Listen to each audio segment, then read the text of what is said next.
देखिए last time मैंने आपको आपके साथ न्यूटन थर्ड लॉ भी डिस्कस कर लिया था और साथ में मैंने फोर्सेस के कुछ यूनिट थे उनको डिस्कस किया था। लास्ट में हमने न्यूटन थर्ड लॉ को डिस्कस किया और हमने फोर्स का एक रिलेशन देखा, फोर्स किसके बराबर होती है। हमने देखा था it is mass into acceleration. ये हमें पता चला था। न्यूटन का थर्ड लॉ क्या कहता है, ये तो न्यूटन का सेकंड लॉ था। न्यूटन का थर्ड लॉ में हमने क्या डिस्कस किया था, every action has equal and opposite reaction. यानी कि जितनी फोर्स आप कोई बॉडी के ऊपर अप्लाई करते हो उतनी फोर्स है वो वापस क्या करेगी, आपके ऊपर रिएक्ट करेगी, यानी कि रिएक्शन करेगी। आप एक्शन करेंगे तो दूसरी बॉडी आपके ऊपर क्या करेगी, रिएक्शन करेगी। और सिंपल सी बात, न्यूटन थर्ड लॉ ने हमें ये बताया फोर्स हमेशा सिंगली नहीं एग्जिस्ट करती, it exist always in pairs. Force हमेशा कैसी लगती है, पेयर्स में लगती है। यानी कि म्यूचुअल इंटरेक्शन होती है दो बॉडीज के बीच में। जब म्यूचुअल इंटरेक्शन होती है दो बॉडीज के बीच में तो उसके कारण आपकी जो फोर्स होती है वो पेयर्स में लगती है। यानी कि एक बॉडी ने दूसरी बॉडी के ऊपर फोर्स लगाई, दूसरी बॉडी ने पहली बॉडी के ऊपर क्या करेगी, रिएक्ट करेगी, यानी उसके ऊपर भी क्या लगाएगी, फोर्स लगाएगी। उतनी जितनी पहली बॉडी ने इसके ऊपर 10 फोर्स लगाई थी, ये बॉडी भी उसके ऊपर कितनी फोर्स लगाएगी, 10 लगाएगी। लेकिन डायरेक्शन क्या होगी, ऑपोजिट, यानी कि ऑपोजिट डायरेक्शन में होगी। ठीक है, ये सारी बातें हमने कल डिस्कस की थी। आज हमने न्यूटन, फिर उसके बाद हमने ये रिलेशन भी देखा था, F A B equals to minus F B A. ये हमने रिलेशन देखा था लास्ट टाइम, राइट। आज हमने इसकी एप्लीकेशन को डिस्कस करना है। ठीक है, न्यूटन की थर्ड लॉ की एप्लीकेशन को आपने नोटबुक के ऊपर ये एप्लीकेशन नहीं लिखनी है, एप्लीकेशन यहाँ पे आपकी illustration of Newton third law. पहले यहाँ पे हम कैसे समझेंगे, जैसे यहाँ पे एक टेबल पड़ा हुआ है, आपका दिख रहा होगा सभी को। मैं थोड़ा जूम भी कर देता हूँ आपके लिए, एक सेकेंड। हाँ, अब दिख रहा होगा। तो जैसे यहाँ पे आपका ये टेबल पड़ा हुआ है, राइट, दिख रहा होगा। तो यहाँ पे इस टेबल के ऊपर पड़ी हुई है आपकी क्या, बुक। कुछ भी हो सकता है, बुक के अलावा गिलास भी हो सकता है, कुछ भी हो सकता है। यहाँ पे आपकी क्या पड़ी हुई है, आपकी बुक पड़ी हुई है। अब होता क्या है, जैसे ये बुक पड़ी हुई है, कोई भी बॉडी जैसे यहाँ पे पड़ी होती है, उसका वेट हमेशा टूवर्ड द सेंटर ऑफ अर्थ होता है। वेट है, मैंने कल बताया था तुम लोगों को, वेट क्या होती है, फोर्स होती है। ये हमारी अर्थ है, अर्थ के सेंटर की तरफ हमेशा क्या लग रही होती है, फोर्स लग रही होती है, कोई भी बॉडी जो इसके ऊपर खड़ी है। जैसे हम खड़े हैं, हमारा वेट यानी कि हमारे ऊपर जो फोर्स लग रही है अर्थ की वजह से, अरे यार ने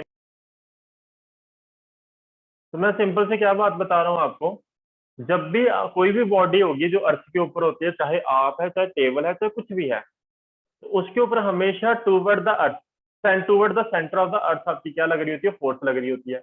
और मैंने बताया था कि जो फोर्स लग रही होती है बिकॉज ऑफ अर्थ, यानी कि ड्यू टू ग्रेविटी, यानी कि due to acceleration due to gravity, यानी कि F equals to M G. ये जो फोर्स लगती है ये हमेशा कहाँ, किस तरफ लगेगी, आपकी toward the centre of earth.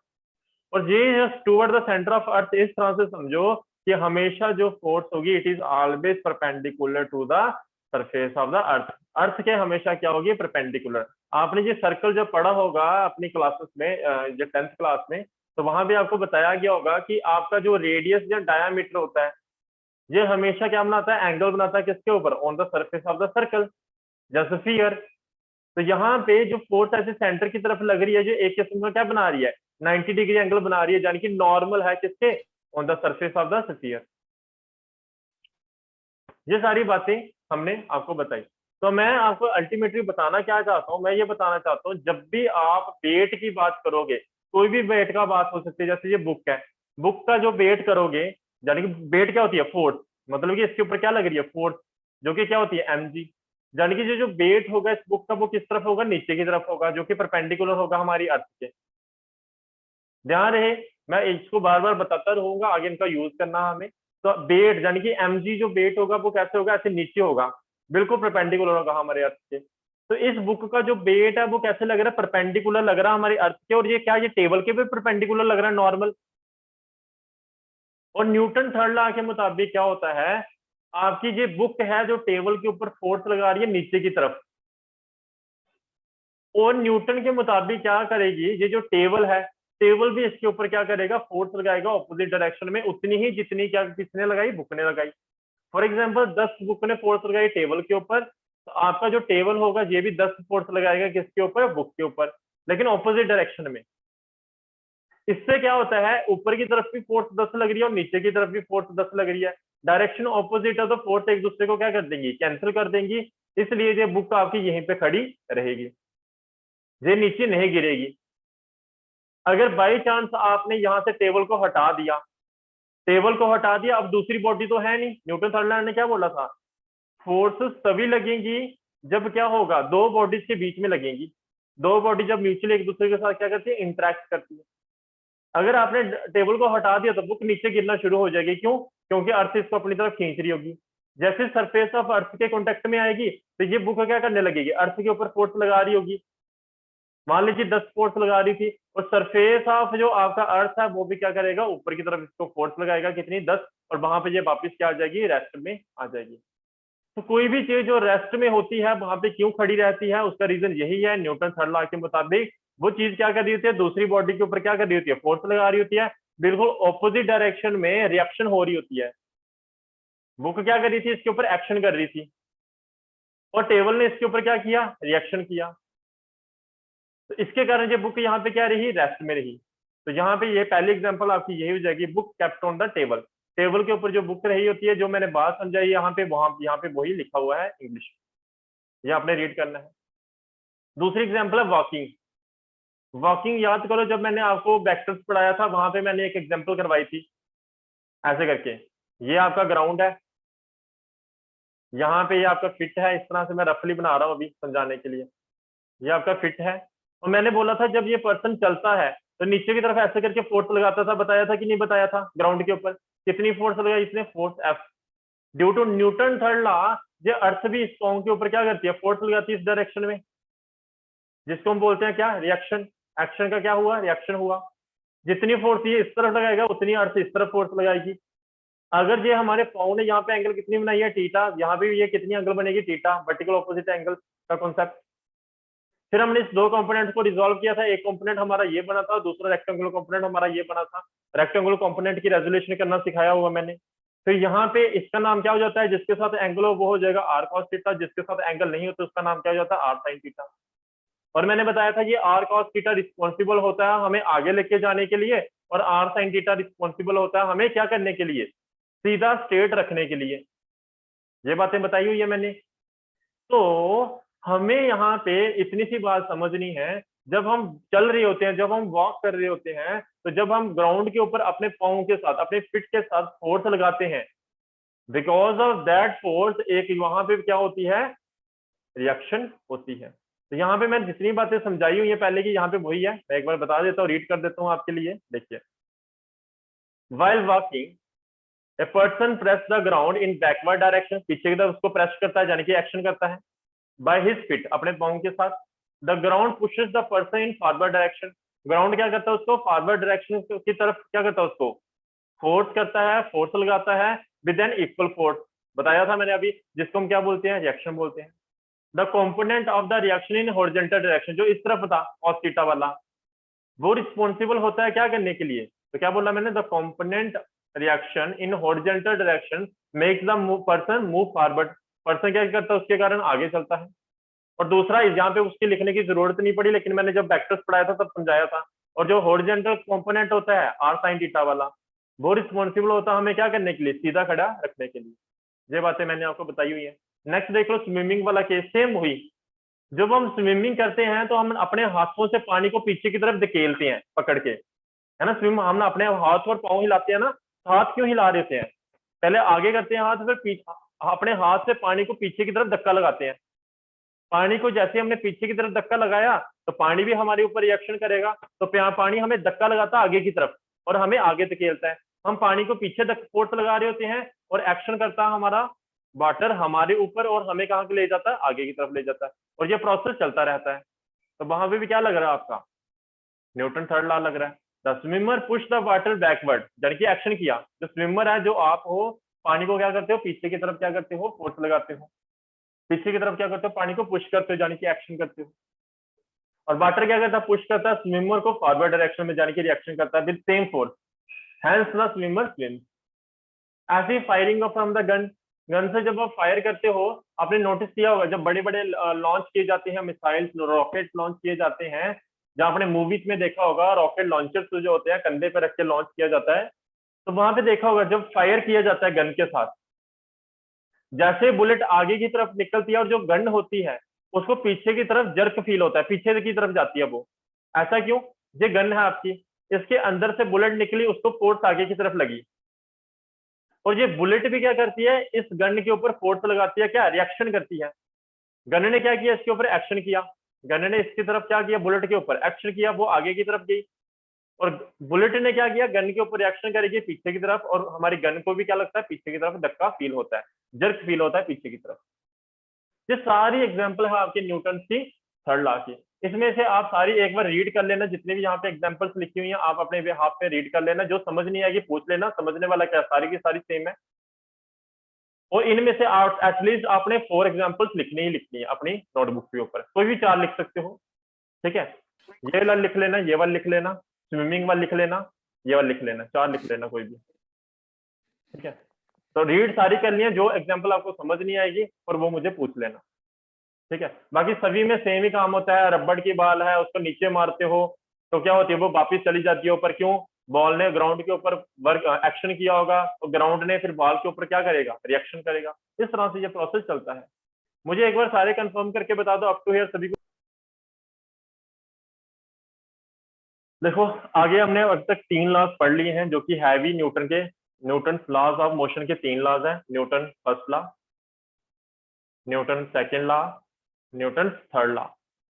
In 3 law से हमने सीखा क्या, वो तो स्टेटमेंट तो होगी, तो मतलब कि न्यूटन का फर्स्ट लॉ आया तो सेकंड लॉ आने की क्यों जरूरत पड़ी, अगर सेकंड लॉ आ गया तो थर्ड लॉ लाने की क्यों जरूरत पड़ी। इसका रीजन होगा ना, ऐसा तो नहीं पहला आया तो मन करा था आज सेकंड मूवी निकालनी है उसी का सेकंड पार्ट, जो उसका थर्ड पार्ट निकाल दिया, ऐसा नहीं है। कुछ ना कुछ पहले में थोड़ी सी कमी रही होगी तो उसको इम्प्रूव किया सेकंड लॉ ने, उसके अंदर कुछ ना कुछ हमें कमी दिखी होगी तो हमने किससे उसको इम्प्रूव किया, थर्ड लॉ की मदद से। यही रीजन रहा होगा। ऐसा तो ना कि मूवी चल रही है तो उसका first part second part third part निकाल रहे हैं, इसका रीजन है। तो फर्स्ट लॉ जो आया, इसने सिंपल सी बात क्या कहता था, ये कहता था कोई भी बॉडी अगर मोशन में है वो हमेशा मोशन में रहेगी जब तक उसके ऊपर एक्सटर्नल फोर्स ना लगे। इसने कहा था कोई बॉडी रेस्ट में है वो हमेशा रेस्ट में रहेगी जब तक उसके ऊपर एक्सटर्नल फोर्स ना लगे। कोई बॉडी है वो एक डायरेक्शन में चल रही है वो उसी डायरेक्शन में चलती रहेगी जब तक वो उसके ऊपर एक्सटर्नल फोर्स ना लगे। कहना क्या चाहा इसने, इसने कहा अगर कोई बॉडी मोशन में है उसको मुझे रोकना है तो मुझे क्या करना पड़ेगा, एक्सटर्नल फोर्स लगानी पड़ेगी उसके ऊपर। कोई बॉडी रेस्ट में है उसको मोशन में लेके आना है तो मुझे क्या करना पड़ेगा, एक्सटर्नल फोर्स लगानी पड़ेगी। और अगर कोई बॉडी एक डायरेक्शन में चल रही है तो उसकी डायरेक्शन चेंज करनी है तो मुझे उसके ऊपर क्या करनी पड़ेगी, एक्सटर्नल फोर्स लगानी पड़ेगी, तभी उसकी डायरेक्शन चेंज होगी। ये न्यूटन के फर्स्ट लॉ ने कहा। अब इसने तो कह दिया कि एक्सटर्नल फोर्स लगानी पड़ेगी, पर ये नहीं बताया कि फोर्स तो लगानी पड़ेगी पर लगानी कितनी पड़ेगी, ये नहीं बता पाया।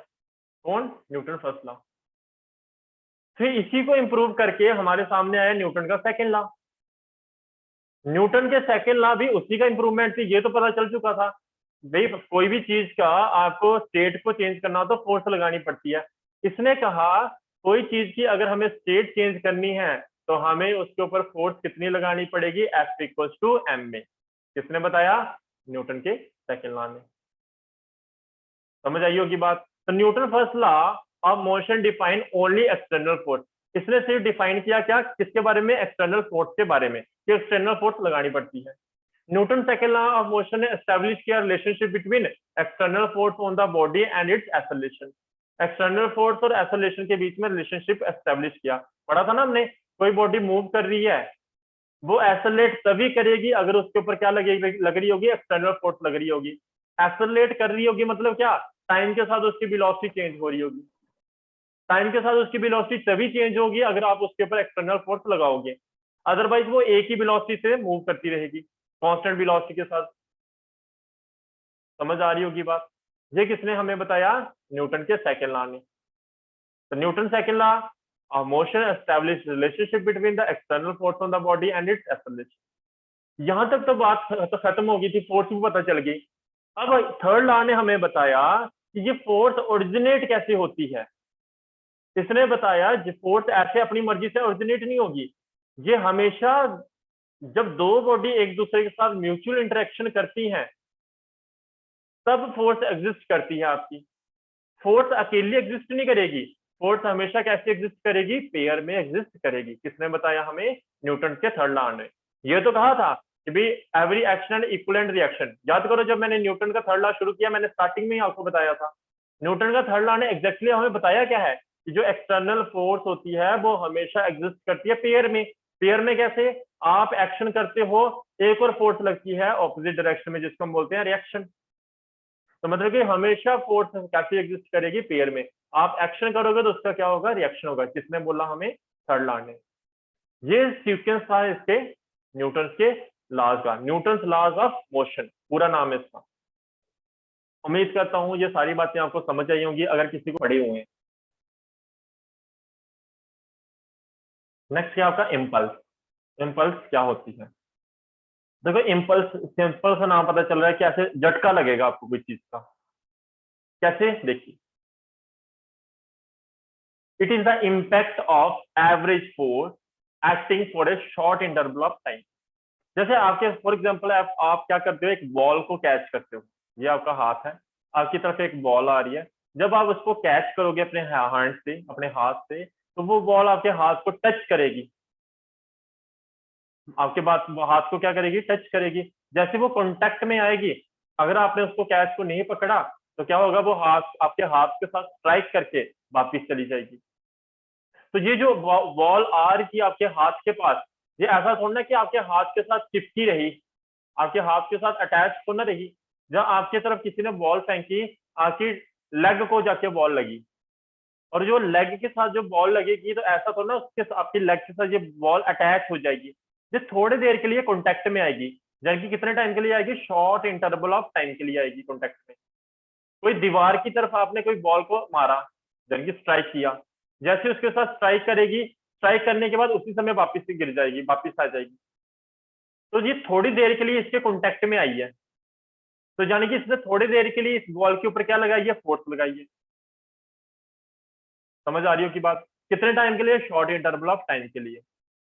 और ये फोर्स कितना इम्पैक्ट, ये इंपल्स होती क्या है? ये इम्पैक्ट होता है किसका? फोर्स। कौन सी फोर्स का होता है? एवरेज फोर्स का। Impact of average force acting कितने टाइम के लिए? शॉर्ट इंटरवल ऑफ टाइम के लिए। क्या बोला मैंने? आपकी इंपल्स क्या है? ये होती है इम्पैक्ट। किसका इम्पैक्ट? फोर्स का इम्पैक्ट। कौन सी फोर्स का इम्पैक्ट? एवरेज फोर्स का इम्पैक्ट, जो कि कितने टाइम के लिए होता है? शॉर्ट इंटरवल ऑफ टाइम के लिए होता है, कोई भी बॉडी के ऊपर। मैं इसको ऐसा भी बोल सकता हूँ, the force which act on a body for short time interval is called impulsive force. Impulsive force पे पूछे क्या होती है? इम्पल्सिव फोर्स भी यही कि वो फोर्स जो एक्ट होती है कोई बॉडी के ऊपर कितने टाइम के लिए? शॉर्ट टाइम के लिए, उस फोर्स को हम बोलते हैं इम्पल्सिव फोर्स। एग्जाम्पल के तौर पे मान लीजिए, इफ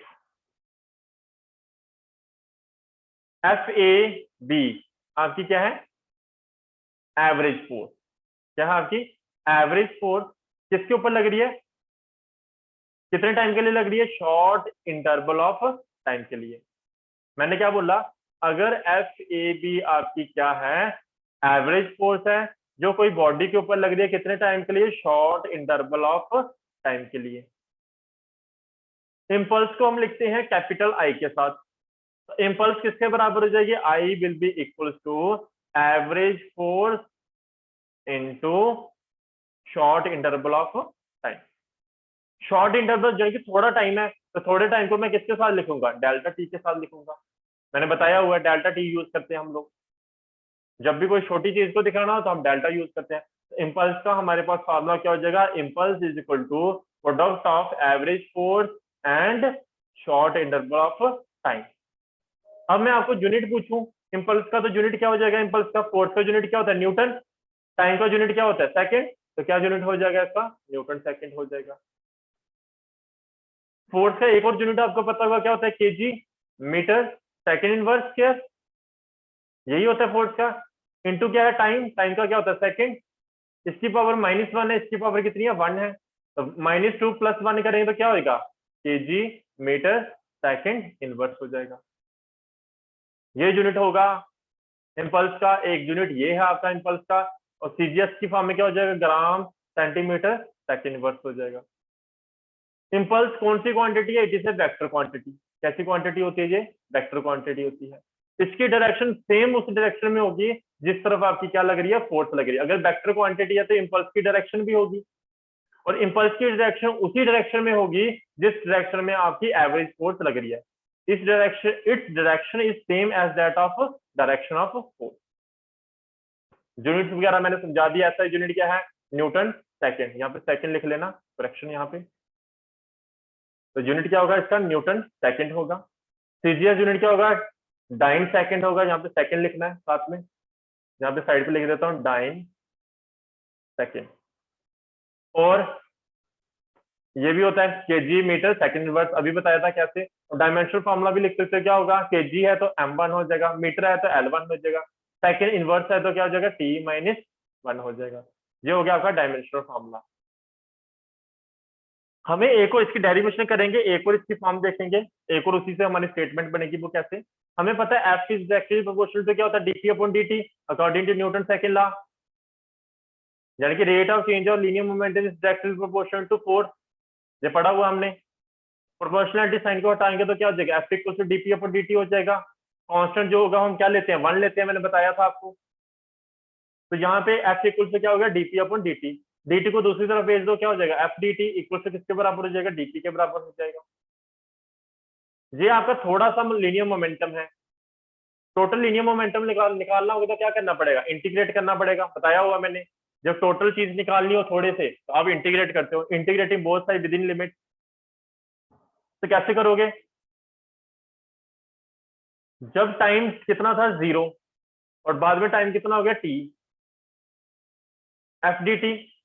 देखो मैं यहाँ पे क्या कर रहा हूँ, जब टाइम t1 था, मैंने क्या बोला, जब t1 था टाइम, उस समय हमारा लीनियर मोमेंटम कितना है t1 कितना p1 होगा, और जब टाइम कितना हमारा t2, उस समय हमारा लीनियर मोमेंटम मान लो कितना था p2। तो हम यहाँ पे इंटीग्रेशन कर रहे हैं विद रिस्पेक्ट टू टाइम। तो यहाँ पे हमारी इंटीग्रेशन किसकी होगी, टाइम कितना t1 कितना हमारा 0, और जहाँ पे t2 कितना हमारा t मान लो। तो यहाँ से कहां से लेके कहां तक 0 से लेके t तक इंटीग्रेशन होगी, और इसकी कहां से लेके p1 से लेके p2 तक। यानी कि जब टाइम 0 था उस समय लीनियर मोमेंटम कितना था p1 था, और जब हमारा टाइम t हो गया तो उस समय लीनियर मोमेंटम कितना p2 हो गया। f की इंटीग्रेशन होगी तो किसकी इंटीग्रेशन होगी dt की, और इधर किसकी होगी dt की। तो इंटीग्रेशन आपको करना सिखाई हुई है मैंने। dt की इंटीग्रेशन क्या होती है t, तो क्या हो जाएगा f t, लोअर लिमिट क्या है 0, अपर लिमिट क्या है t, इक्वल्स टू किसके बराबर आएगा dp की इंटीग्रेशन क्या होगी p, कहां से लेके कहां तक है p1 से लेके p2 तक। मैंने पहले ही बोला था मैथमेटिकल टूल्स अच्छे से पढ़ना है, देखो कितना यूज होता है, आगे भी यूज होता रहेगा। जिसने अभी तक नहीं पढ़ा कंप्लीट करो उसको। तो क्या लगाते हैं हम, upper limit minus lower limit.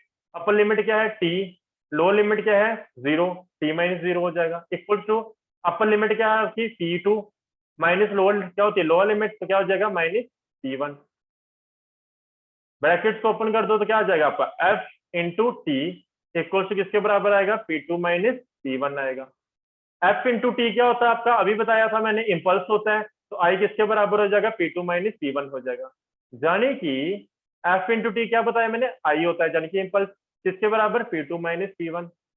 This means that, क्या मतलब है इसका, impulse is a change in linear momentum. भाई ये P2 क्या है फाइनल लीनियर मोमेंटम, और P1 क्या है आपका इनिशियल लीनियर मोमेंटम, है ना। तो final linear momentum minus initial linear momentum आपको क्या मिलेगा, चेंज इन लीनियर मोमेंटम मिलेगा। क्या मिलेगा आपको, चेंज इन लीनियर मोमेंटम। तो यानी कि इंपल्स को हम ऐसा भी डिफाइन कर सकते हैं, impulse is also defined as a total change in linear momentum for which impact lost, जहाँ पे लॉस्ट नहीं है लास्ट है, ठीक है। लास्ट का मतलब कितनी देर तक रहा, ये होगा last. Impulse can also be defined as a total change in linear momentum for which impact lasts. क्या यहाँ तक सभी को क्लियर है? Is it clear to everyone?